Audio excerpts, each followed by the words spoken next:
আজকে আমরা চমৎকার একটা জিনিস শিখতে যাচ্ছি। দেখি আমাদের ইংরেজির দক্ষতা কতটুকু আছে, সেটা আমরা একটু একটু কি করবো, জাজ করে নিই। ওকে, আচ্ছা, প্রথম রাতে লেখেন কি আছে, দিস ইজ মাই ব্যাগ। এই জায়গাতে দিসটা কি বলেন তো? প্রোনাউন, অবশ্যই ডেমনস্ট্রেটিভ প্রোনাউন। তাহলে পরেরটা কি আছে, দিস ব্যাগ ইজ মাইন, এটা কি ডেমনস্ট্রেটিভ প্রোনাউন? না। আমি যদি বলি অ্যাডজেক্টিভ, কেমন হয়? না, দিস কখনো অ্যাডজেক্টিভ হয়? ইয়েস, এটা হচ্ছে অ্যাডজেক্টিভ। ওকে, এই দিসটা হচ্ছে কি অ্যাডজেক্টিভ। কেন? নাউনের পূর্বে যদি কোনো শব্দ বসে, সেটা প্রোনাউন যদিও বসে, তাহলে কি হবে, সেটা অ্যাডজেক্টিভ হয়ে যাবে। এখন আপনারা বলেন তো, এই মাইটা কি? মাইটা কি বলেন তো?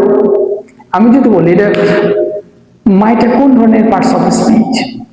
পরীক্ষাতে প্রায় আসে, আমরা কিন্তু পারি না এটা প্রোনাউন দিয়ে চলে আসবো, আসলে না। এটা কোন ধরনের পার্টস অফ স্পিচ বলেন তো? এই জায়গাতে মাই হচ্ছে অ্যাডজেক্টিভ। কি বিশ্বাস হয় না? কিভাবে অ্যাডজেক্টিভ বলো, আমি সেটা দেখিয়ে দিচ্ছি। দেখেন, এই ব্যাগ কি ব্যাগ নাউন না? অবশ্যই ব্যাগ নাউন। নাউনের পূর্বে নাউন সম্পর্কে তথ্য দিচ্ছে, কার ব্যাগ? আমার ব্যাগ। তাহলে নাউন সম্পর্কে তথ্য দেয় কে? অ্যাডজেক্টিভ। ঠিকই বুঝেছেন। তাহলে এবার বলেন তো, মাইটা কি? অ্যাডজেক্টিভ। ধন্যবাদ।